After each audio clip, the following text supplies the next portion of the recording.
நீங்கள் பார்த்துக் கொண்டிருப்பது உங்கள் விஜய். வந்தே பிருந்தாவனச்சரம் வல்லவி ஜனவல்லபம் ஜெயந்தி சம்பவம் தாம வைஜயந்தி விபூஷணம் வசுதேவ சுதந்தேவம் கம்சசாணூரமர்தனம் தேவகி பரமானந்தம் கிருஷ்ணம் வந்தே ஜெகத்குரும் கஸ்தூரிதிலகம் லலாலபல்லலே வக்ஷஸ்தலே கௌஸ்துபம் நாசாக்ரே வரமௌக்திகங் கரதலே வேணுः கரே கங்கணம் சர்வாங்கே ஹரிச்சந்தனம் சுலலிதம் கண்டே ச முக்தாவளி கோபஸ்திரீ பரிவேஷ்டிதோ விஜயதே கோபால சூடாமணிஹி. பகவான் செய்தருளிய எண்ணிறந்த அவதாரங்களுக்குள்ளே கீதா சாஸ்திரத்தை நமக்கென்னு கொடுத்த அவதாரம் ஸ்ரீ கிருஷ்ணாவதாரம். ஆச்சாரிய ஸ்தானத்தை வகிக்கும் பகவான் கண்ணன். 18 அத்தியாயங்களோடே 700 ஸ்லோகங்கள் கொண்ட பகவத்கீதை நம் வாழ்க்கை நெறியையே எடுத்துரைக்கிறது. மற்ற எத்தனையோ அவதாரங்கள் இருந்தாலும் அனுபவிப்பதற்கோ கற்றுக்கொண்டு அனுஷ்டானம் செய்வதற்கோ ஸ்ரீ கிருஷ்ணாவதாரம் ரொம்ப முக்கியமான அவதாரம். ஓரிடத்தில் பிறந்தான், மற்றொரு இடத்தில் ஒளித்து வளர்ந்தான். ஆழ்வார்கள் அனைவருக்கும் கண்ணனுடைய பால்யம், அதாவது சிறு பிராயத்தில் அவ்வளவு காதல் விருப்பம். வயசான பிற்பாடுதான் ராமச்சரித்திரம் ரசிக்கும். வயசான பிற்பாடு கிருஷ்ண சரித்திரத்தில் ஏதுமே இல்லை. அனைத்தும் கண்ணனுடைய முதல் 10 வயசுக்குள் அனுபவத்தை முழுவதுமாக பொழிந்து சென்றான் எம்பெருமான். ஸ்ரீ கிருஷ்ணாவதாரத்தின் சரித்திரத்தை வெகு விளக்கமாக 10வது ஸ்கந்தம் முழுமையும் பாகவத புராணத்தில் விளக்கப்பட்டுள்ளது. நாம் நேற்றுக்கு கடைசியாக பார்த்தது சற்றே தொட்டு விடுமா போலே ஸ்ரீ கிருஷ்ணன் அவதரித்தான் என்று மட்டும் பார்த்துள்ளோம். அது 9வது ஸ்கந்தத்தினுடைய இறுதியில் இருக்கும் விஷயம். அதுக்கப்புறம் 10வது ஸ்கந்தம் முழுக்க கிருஷ்ண சேஷ்டிதங்கள். அதன் இறுதியிலும் 11வது ஸ்கந்தத்திலும்தான் கண்ணன் எப்படி புறப்பட்டு வைகுந்தத்தை ஏகினான் என்று சரித்திரம் வருகிறது. ஆனால் நாம் இன்னும் விளக்கமாக பார்க்க வேண்டியது 8வது ஸ்கந்தம் முழுமையும் உள்ளது, 9வது ஸ்கந்தம் முழுமையும் உள்ளது. அதில் நிறைய சரித்திரங்கள் உள்ளன. அதெல்லாத்தையும் இன்றைக்கி நாம் சற்று வேகமாக பார்த்தாக வேண்டும். என்ன கதைகள் நிறையா இருக்குது. 8வது ஸ்கந்தமும் பெரிய ஸ்கந்தம், 9வது ஸ்கந்தமும் பெரியது, 10வது இன்னும் பெரியது. அதுக்கு முன்னாடி இன்றைக்கி நாம் பார்க்க வேண்டியது 8வது ஸ்கந்தத்தில் இருக்கும் கஜேந்திர மோக்ஷம், அடுத்தாற்போலே அமிர்த மதனம், அடுத்தது பலி மகாராஜாவை அடக்கி வாமனமூர்த்தி திரிவிக்கிரமனாக உலகத்தை தாவி அளந்தது, அடுத்து மத்ஸ்யாவதார சரித்திரம். இவை இத்தனையும் 8வது ஸ்கந்தத்தில் பார்க்கணும். அதுக்கப்புறம் 9வது ஸ்கந்தத்திலே சூரிய வம்சத்தை சொல்ல ஆரம்பித்து அம்பரீஷ சரித்திரம், ஏகாதசி மகாத்மியத்தை சொல்கிறார். அதற்கப்புறம் சகரமன்னவனுடைய சரித்திரம், கங்கையை பகீரதன் ஆகாசத்திலிருந்து கீழே கொண்டு வந்ததை கூறுகிறார். அதுக்கப்புறம் ராமச்சந்திரனுடைய சரித்திரம், அதுக்கப்புறம் பரசுராமனுடைய சரித்திரம், ஜமதக்னி முனிவர், விஸ்வாமித்திரர் இவர்களை பற்றியெல்லாம் சொல்கிறார். அதற்கப்புறம் சந்திரவம்சத்தை சொல்ல ஆரம்பித்து கண்ணனம்பெருமானுடைய அவதாரத்தை சொல்கிறதுக்காக நகுஷனுடைய சரித்திரம், யயாதி சரித்திரம், யதுவனுடைய சரித்திரம், கடைசியாக கண்ணனுடைய அவதாரத்தை கோடிட்டு காட்டுதல். இதுவரைக்கும் 9வது ஸ்கந்தம். 10வது ஸ்கந்தத்தினுடைய துவக்கத்தில் முதல் 3 அத்தியாயங்களாலே கிருஷ்ண அவதாரம், அதற்கப்புறம் பல அத்தியாயங்களாலே கிருஷ்ண சேஷ்டிதங்கள். அதிலே முதல், அதாவது 10வது ஸ்கந்தத்தின் 2 பகுதிகள் உள்ளன. அதை பூர்வார்த்தம் உத்தரார்த்தம்னு சொல்லுவார்கள். முதல் பகுதி முடிஞ்சு படுத்தினால் அப்போது தான் ருக்மிணி கல்யாண பிரகரணம். மேலும் பாகவத புராணம் சப்தாக விதியில் ஒரு மரபு, ரொம்ப நாளாக பின்பற்றப்பட்டு வருகிறது. அதாவது 12 ஸ்கந்தங்களும் சொல்லி முடிக்கச்சே அப்போ தான் ருக்மிணி கல்யாணம் சொல்லுவது என்கிற வழக்கமும் இருக்குது. அதனால் வரிசையாக சொல்லிட்டு போகிறச்சே 10வது ஸ்கந்தத்தினுடைய அர்த்தத்தை எல்லாம் பார்த்துட்டு நடுவில் சற்றே ருக்மிணி கல்யாணத்துக்கு இடவழி விட்டுட்டு அதுக்கப்புறம் மறுபடியும் 12வது ஸ்கந்தம் முடிஞ்ச பிற்பாடு தான் ருக்மிணி கல்யாணம் சொல்லி முடிப்பது மரபாக உள்ளது. அதே போல் நாமும் வச்சுனுடுவோம். நேற்றைக்கு கடைசியாக விளக்கமாக நாம் அனுபவித்தது ஸ்ரீ நிருசிம்ம சரித்திரம். பிரஹ்லாதன் என்னும் குழந்தைக்காக ஓர் தூணுக்கு மத்தியத்திலே நரசிம்மப் பெருமான் தோன்றினான். நரசிம்ம தனுர் அகௌணி சமசமய சமுத்பவச்ச பக்தகிரா. கூரத்தாழ்வான் அதிமானுஷஸ்தமத்தில் சாதிக்கிறார். ஸ்தம்பே சபாயாம் ந மிருகம் ந மானுஷம், மிருகமா மனிதனா இரண்டும் எது என்று தெரியாத கலந்திருந்த திருவுருவம். அந்த உருவத்தோடே வேண்டிய சமயத்தில் சரியாக ஷடக்கென பெருமான் தோன்றினான். இரண்யகசிபுவை தன் நகத்தினாலேயே அழித்து முடித்தான். பிரஹ்லாதனுக்கு அனுகிரகத்தை பொழிகிறான். ஓர் பக்கத்தில் சூரியனை போன்ற வெப்பமான கண், அதாலே கோபப்படுகிறான். மற்றொரு பக்கத்தில் சந்திரனை போன்ற குளிர்ந்த கண், அதாலே பிரஹ்லாதனுக்கு அருளை பொழிகிறான். ஒரு பக்கத்தில் அருள், ஒரு பக்கத்தில் கோபம். இனி அந்த அத்தியாயத்தினுடைய கடைசியில் சொல்கிறார், வரம் வரைய ஏதத்தே வரதேசான் மகேஸ்வர யத நிந்தது பிதாமே துவாம் அபித்வான் ஸ்தேஜ ஐஸ்வரம் தஸ்மாத் பிதாமே பூயேத துரந்தாது துஸ்தராததாது. வரம் கேளுன்னு பிரஹ்லாதனிடத்தில் கூறினான். பிரஹ்லாதன் ஒரே பிரார்த்தனை, உன்னுடைய உள்ளத்தில் என் தந்தையாரை பற்றி நினைத்து சீற்றம் கொண்டிருக்கிறாய், அந்த கோபம் மாறினால் போதும், அது ஒன்று தான் அடியனுடைய பிரார்த்தனை. நேத்தி கொண்டு சொன்னேன், வரம் கேட்காத வரங்கொடு என்று கேட்டான். எலும்பே இல்லாத புழு பிறவி எடுத்தாலும் அன்பு மாறாமல் இருக்கும் பெருமை கொடு. அடுத்தது கேட்டான், தன் தந்தையார் எத்தனையோ அபச்சாரப்பட்டிருந்தாலும் இவனை எத்தனையோ துன்பத்துக்கு ஆளாக்கி இருந்தாலும் அவரும் நல்ல கதி அடையணும்னு பிரார்த்திக்கிறான். இல்லையோ, யான் பெற்றது லோகத்தில் எத்தனை தீயவனாக இருந்தாலும் அவனுக்கும் அந்த மேன்மை கிடைக்கணும் என்ன ஆசைப்படுபவன் தான் பரமபக்தன். இவர் நம்மளை கெடுத்துட்டார்னால் அது அவர் பண்ணின பாபம். அந்த பாபத்தை நாம் வேற இன்னும் சேர்க்கணுமா கட்டம் கொடுக்கணுமா சொல்லுங்க.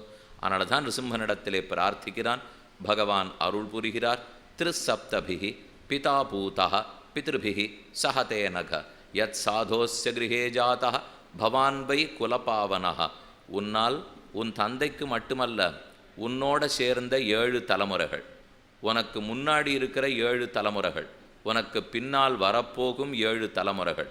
திருசப்த, திருசப்தன 3 21 இல்லையோ, 21 தலைமுறைகளுக்கு எல்லாம் புண்ணியம் அடைந்தார்கள்.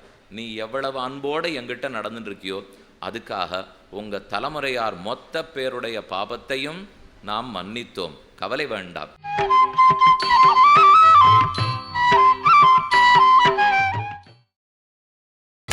நீங்கள் பார்த்துக் கொண்டிருப்பது உங்கள் விஜய். யத்ர யத்ர ச மத்பக்தாக பிரசாந்தாக சமதர்சினः சாதவः சமுதாச்சாராஸ்தே பூயந்தியபி கீகட்டாக. எங்கெங்கெல்லாம் என்னுடைய பக்தர்கள் இருப்பார்களோ அந்த இடத்திலேயே புனிதமான இடமாக அவர்கள் ஆக்குகிறார்கள். இப்போ ஹிரண்யகசிபு இத்தனை அபச்சாரப்பட்டிருந்தாலும் பிரஹ்லாதனுடைய தொடர்பாலே அந்த இடமே புனிதத்தன்மை அடைந்து மொத்த பாவங்களும் தொலைந்து போகின்றன. அப்போ நாம் பாபம் பண்ணதுங்கிறது மட்டுமே இப்போ முக்கியமில்லை, அதை கண்டு பயந்து மட்டும் லாபம் இல்லை. ஆனால் அந்த பாவத்தை போக்க வல்ல சக்தி படைத்த பக்தர்கள், அவர்களோடு நமக்கு தொடர்பு இருக்கா, சாது சமாகமம் இருக்காங்கிறது தான் முக்கியம். மேலே பிரம்மாவும் பிரஹ்லாதன் பண்ணி கொடுத்த உபசாரம், நரசிம்ம பெருமானுடைய கோபத்தை தணித்தது ஆகியவற்றை கொண்டாடி பேசினார். இந்த அவதாரம் ரொம்ப நேரம் நடந்துதா? ஒரு 100 வருஷம் நரசிம்மன் இருந்திருப்பாரா, 1000 வருஷம் இருந்திருப்பாரான்னா 1 மணி நேரத்துலேருந்து 1.5 மணி நேரம், இவ்வளவு தான் ஸ்ரீ நரசிம்மாவதாரம்.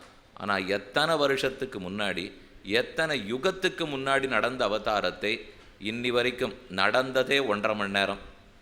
ஆனால் அதை சொல்லுன்னு சொன்னால் 10 நாள் ஆகும். ஸ்ரீ நிருசிம்ம சரித்திரத்தை சொல்லு, நரசிம்ம வைபவத்தை பேசின்னு ஒருத்தர்கிட்ட கேட்டீங்கன்னா எத்தனை குழந்தை பேசினாலும் புதுசாக பேசும், எத்தனை உபன்யாசகர் பேசினாலும் அன்னன்னைக்கு புதுசாக சொல்ல போகிறார். அவர் இருந்ததே அவ்வளவு நேரம் இல்லையேனா, மகா வைபவசாலி 1 மணி நேரம் இருந்தாலும் எவ்வளவு நேரம் வேணுமானாலும் பேசி கொண்டிருக்கலாம்.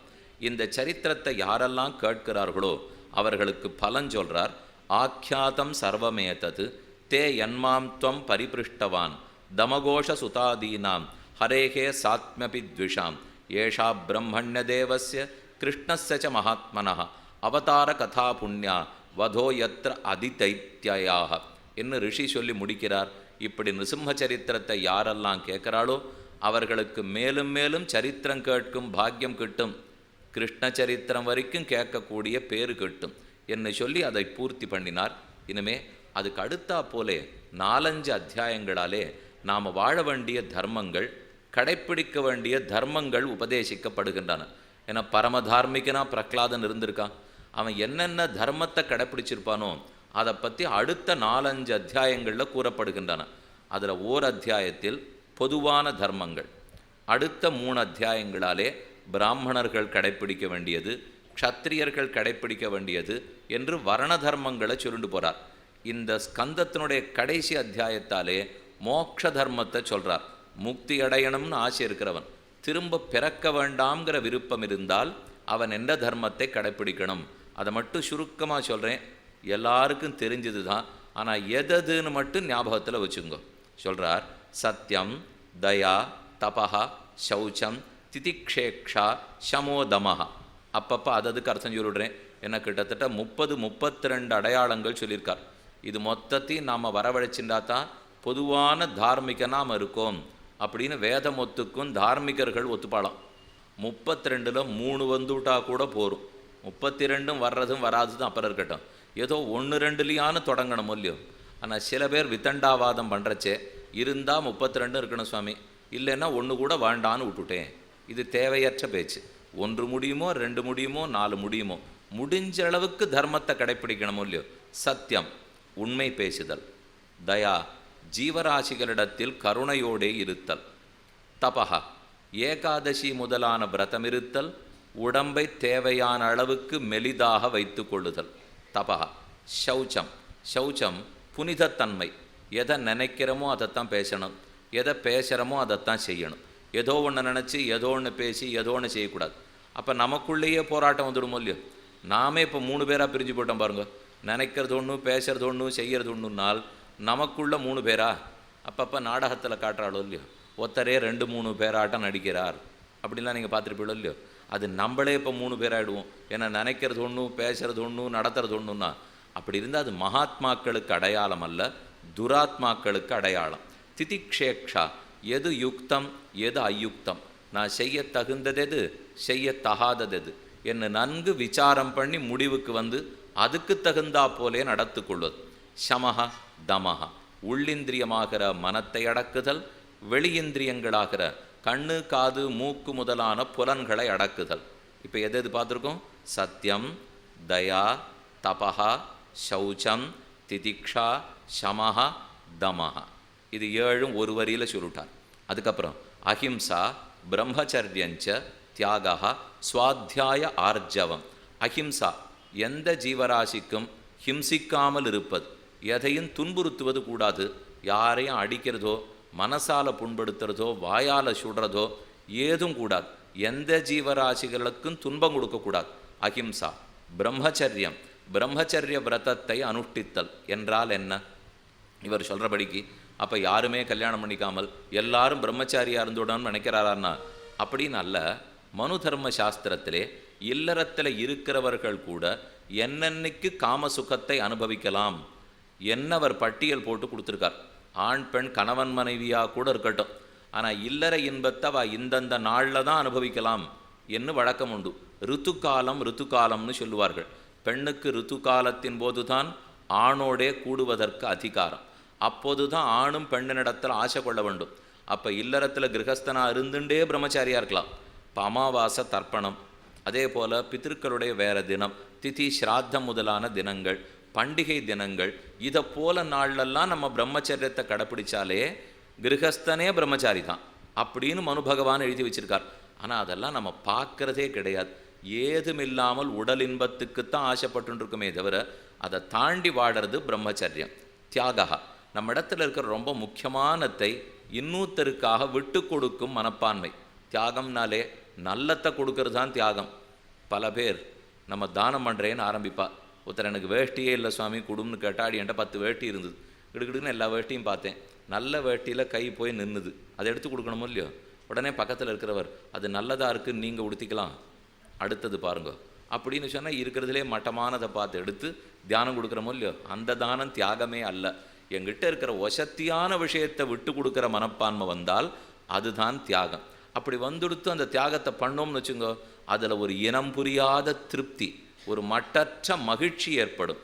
தியாகா சுவாத்தியாய, அவனவனுக்கு விதிக்கப்பட்ட வேதமோ ஆழ்வார்களுடைய பாசுரங்களோ அவற்றை நன்கு தெரிந்து கொண்டு விடாமல் சொல்லுதல். நித்தியம் திருப்பல்லாண்டு சொல்லணும், நித்தியம் திருப்பாவை சொல்ல வேண்டும், நித்தியமே சஹஸ்ரநாமம் சொல்லணும். இதெல்லாம் சுவாத்தியாயம், நம்ம விடாமல் சொல்ல வேண்டியவை. ஆர்ஜவம், நேர்மை, எதிலும் நேர்மையோட இருத்தல். சந்தோஷா, கிடைத்ததை கொண்டு சந்தோஷப்படுதல். எத்தனை கிடைச்சாலும் போராதுன்னு குறை சொல்லிட்டு இருக்கிறது பல பேர். இருப்பதை கொண்டு சந்தோஷப்பட்டேன்னு சொல்லுவது சில பேர். சந்தோஷா சமதிருக்கு, எல்லாரையும் சமமாக பார்க்கும் தன்மை. ஆணோ பெண்ணோ, ஆடோ மாடோ, குதிரையோ, பணக்காரனோ ஏழையோ, படித்தவனோ படிக்காதவனோ, அனைவரும் ஜீவாத்மாக்கள் தான், ஒன்றுக்கொன்று உயர்வு தாழ்வில்லை என்று பார்க்கும் தன்மை. சேவா, பெரியோர்களுக்கு தொண்டு புரியும் தன்மை. ஆச்சாரியர்களோ மகான்களோ வயசானவர்களோ இவர்களுக்கு சேவை பண்ணணும் இல்லையோ, அந்த தன்மை. கிராமியேகோபரமஹா, உலக இன்பத்தில் ஆசையை மெதுமெதுவே குறைத்து கொள்ளும் தன்மை. வைராக்கியம்னு சொல்லலையா, அதைத்தான் இப்படி சொல்கிறார். உபரதி, உபராமம் ஏற்பட்டுறது. விராமம்னா ஓய்வு. உலகத்தில் எத்தனை நாள் ஆசை வச்சுருக்கிறது சொல்லுங்க, அதிலேருந்து ஓய்வு எடுக்கிறத சொல்கிறார். பற்றற்ற தன்மை, மனசு பற்றை அறுக்க அறுக்க நமக்கு ரொம்ப நண்பனாக இருக்கும். இந்த மனசுக்கு பற்று இருக்க இருக்க அதுவே விரோதியாக போயிடும். நமக்கே மனசு தான் விரோதி, மனசு தான் நமக்கு நண்பனும். இதை பற்றி கண்ணனே சொல்லும்போது, ஆத்மைவ ஹியாத்மனோ பந்து ஆத்மைவ ரிபுர் ஆத்மனா. நம்ம மனசே தான் நமக்கு பந்து, மனசே தான் நமக்கு பகைவன். பற்றற்ற மனசாக இருந்தா உறவு, பற்றுள்ள மனசாக இருந்தா எதை பார்த்தாலும் எனக்கு வேணும்னு நினச்சிதுன்னு வச்சுங்க, அப்போ அந்த மனசனால நமக்கு நல்லதே நடக்காது. எதை பார்த்தாலும் இது யாருதோ அவர்கள் தான் இருக்கணும் அப்படின்னு சொல்லிடுத்துன்னா அந்த மனசு நமக்கு நல்லது செய்யும். அப்படிப்பட்ட மனசை அடக்கி மற்றவற்றிலிருந்து விலகுதலை சொன்னார். அதுக்கப்புறம் நிருணாம் விபர்யேகேக்ஷா மௌனம் ஆத்ம விமர்சனம். விபர்யேகேக்ஷானால் பயனில்லாததை செய்து செய்து பொழுதை வீணாக்காமை. இது நம்ம நிறையா பண்ணுறோம். உட்காண்டே இருக்கிறச்சே ஏதானு புல்வெளியில் உட்காண்டிருக்குமா பிடிங்கிட்டே இருப்போம். இப்போ இதை கையில் கொடுத்தீங்கன்னு வச்சுங்க, யார்கிட்டையான அந்த துளசி மாலையை கையில் கொடுங்க, ஒரு 15 நிமிஷம் கொடுத்துட்டு திரும்பி பார்த்தா அக்கா இருக்கும். அது மாலையாக இருக்கவே இருக்காது, பிச்சு பிச்சு பிச்சு தனித்தனியாக வச்சிடும். ஏன் சுவாமி சும்மா உட்காண்டிருக்க மாட்டீரான்னா, இப்படி இருக்கிறத பிடுங்கிறது, நகத்தை கிள்ளிகிட்டே இருக்கிறது, வாயில் வச்சு கடுத்துன்னு இருக்கிறது, நம்ம யாரையான அடிச்சுட்டே இருக்கிறது, கிள்ளிகிட்டே இருக்கிறது, எல்லாம் பயனில்லாத வேலை. பயனில்லாத வேலையை செய்தாலே பகவானுக்கு பிடிக்காதான். பயனல்ல செய்து பயனில்லை நெஞ்சே புயல் மழை வண்ணர் புரிந்துரை கோவில்னு ஆழ்வார் பாசம். அப்போ பயனற்றதை பேசாதல், பயனற்றதை செய்யாமல் இருத்தல். அடுத்து ரொம்ப உயர்ந்தது, ஆனால் நம்மகிட்ட பண்ணுறதுலேயே ரொம்ப கஷ்டம்.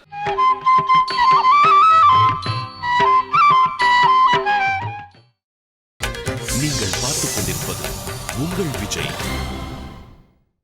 இந்த சொல்லியிருக்கிற 30ல் 29 வந்துடாலும் வந்துடும். ஆனால் இந்த ஒன்றே ஒன்று இருக்குது பாருங்க, இது ரொம்ப கஷ்டம். மௌனம் எவ்வளவு கஷ்டம். இது மௌனம்ங்கிறது உயர்த்தின்னு இருக்கணும்னா, இப்போ ஆச்சே 7 மணி ஆச்சு, நான் சட்டுன்னு இப்போ மௌனம்னு படிச்சுட்டு வாயை பொத்திடணுமோ இல்லையோ?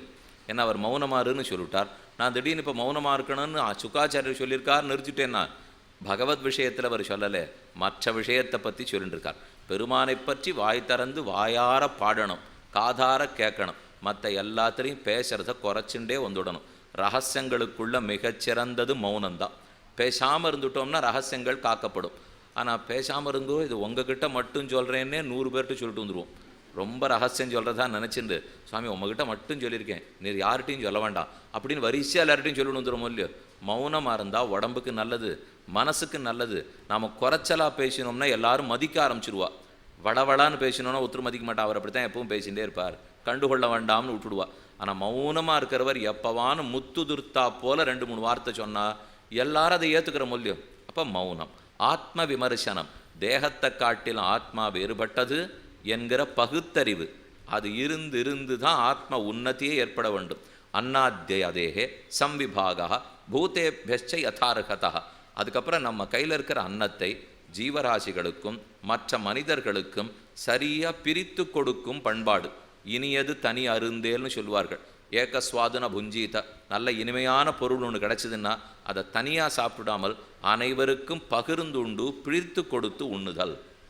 அப்புறம் தேஷ்வாத்ம தேவதா புத்தி, அதே போல் மனிதர்கள் எல்லாரிடத்திலும் இவன் தெய்வம் என்கிற அளவுக்கு சமமான புத்தி. எல்லா ஜீவராசிகளை பார்த்தாலும் அதே தெய்வம் தானே இந்த ஜீவராசிக்குள்ளே இருக்கு என்ன அத்தையும் சமமாக நினைக்கும் புத்தி. தேஷு ஆத்ம தேவதா புத்தி சுதராம் ரிஷு பாண்டவ ஸ்ரவணம். இதெல்லாம் பொது தர்மங்களை சொன்னாரா? இனிமேல் பக்தி எப்படி பண்ணணும்னு சொல்கிறார். இதை நேத்தே விளக்கமாக பார்த்துட்டோம். ஸ்ரவணம் பகவானை பற்றி கேட்டல், கீர்த்தனம் வாயார பாடுதல், ஸ்மரணம் நன்கு நினைத்தல், சேவா பெருமானுடைய திருவடிகளுக்கு கைங்கரியம் செய்தல், இஜ்யா யாகம் யஜ்ஞம் பூசை இவற்றை நன்கு செய்தல், அவனித தாஸ்யம் எப்போதும் வணக்கத்தோடு இருத்தல், தாஸ்யம் எப்போதும் தொண்டு புரிந்து கொண்டிருத்தல். இப்படியாய் பல லட்சணங்கள். கடைசியாக 2 சொன்னார். சக்கியம் பெருமானிடத்தில் அன்பும் நட்பும் இருக்க வேண்டும். ஆத்ம சமர்ப்பணம் நம் ஆத்மா அவனதுன்னு தெரிந்து கொள்ள வேண்டும். நான்கிற ஆத்மா ஸ்வதந்திரன் அல்லன், நான் பகவானுக்கு பரதந்திரன், அவனுடைய உடைமை அவனுக்கு சொத்து இந்த ஆத்மாவை தவிர ஆத்மாவை நம்மதுன்னு நினச்சுனுட்டோம்னா பெரிய திருட்டான். பீஷ்மாச்சாரியர் மகாபாரதத்தில் உபதேசம் பண்ணுறார். கிந்தேன நகிருத்தம் பாபம் சோரேன ஆத்மாபகாரினா, மற்ற பொருளெல்லாம் திருடினா கூட மன்னிச்சுடுவாளாம்.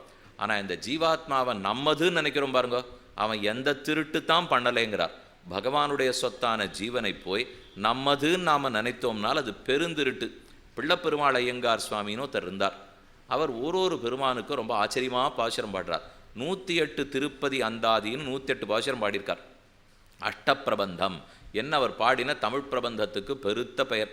தமிழ் ஆசை இருக்கிறவா யாராக இருந்தாலும், அது இப்போ ரொம்பவே குறைஞ்சிருக்கிற காலம், அதுக்காகத்தான் வலியுறுத்தி சொல்கிறேன். இப்போ தமிழ் கற்றுண்டோமான்னா இலக்கியம் ஏதோ படிக்கிறோம், இலக்கணம் நிச்சயமாக தெரியாது.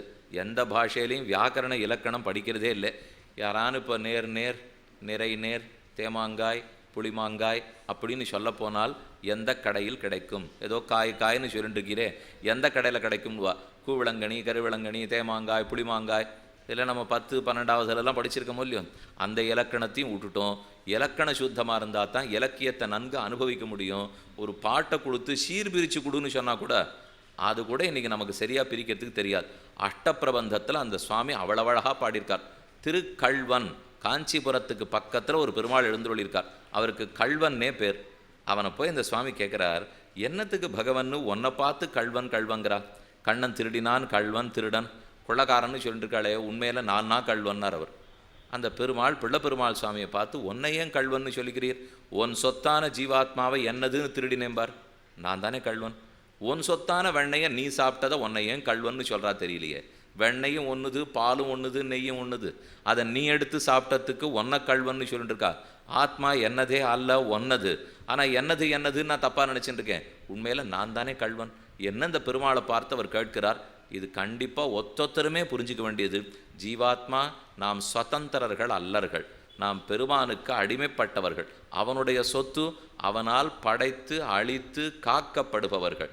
இப்படியா ஸ்ரவணம் கீர்த்தனம் சாஸ்ய ஸ்மரணம் மகதாங்கதேஹே சேவா இஜ்யா அவனதி தாஸ்யம் சக்கியம் ஆத்மசமர்ப்பணம் நிருணாமயம் பரோ தர்ம சர்வேஷாம் சமுதாகிருதா திரிம்சன் லக்ஷணவான் ராஜன்னு சர்வாத்மா ஏன துஷ்யதி. இப்படிப்பட்ட அடையாளங்களோட எந்த பக்தன் இருந்தாலும் அவனுடைய நடவடிக்கையை பார்த்து பெருமாள் ரொம்ப ஆனந்தப்படுறார். இதை விட வேற என்ன நமக்கு வேணும்? இதை போல நாம் இருந்துட்டோம்னா பகவானுக்கு அவ்வளவு ஆனந்தமா. இனி அடுத்தது ஒத்தொத்தருக்காக தனித்தனியாக சொல்லிட்டு வர்றார். அதில் ஸ்திரீகள் கடைப்பிடிக்க வேண்டிய தர்மம் யாது தனியாக சொல்லியிருக்கார். 4 ஸ்லோகம் அங்கே இருக்கிறத நான் சொல்லிடுறேன். ஆனால் யாரும் எங்கிட்ட கோவிச்சுக்க கூடாது. ஏன்னா இப்போ காலம் ரொம்ப மாறி போச்சு இல்லையோ, ஜாக்கிரதையாக தான் சொல்லணும். அப்படி சொல்லணும் ஒன்று ஒன்றா நான் பண்ணிட்டு போயிடுவேன். இப்போ இந்த 4-5 ஸ்லோகத்துலேயும் சம்ஸ்கிருத ஸ்லோகத்தில் அப்படியே வாசிச்சுட்டு நகத்தின்னு போயிட்டேன்னா எனக்கு ஒரு வம்புமே இல்லை. இப்போது அப்போ இப்படியே தப்பிச்சுன்னு போயிடலாம். ஏன்னா இப்போ அப்படியே மொத்தமாக புரிஞ்சுட்டு யாரும் கேட்டுவிட மாட்டா.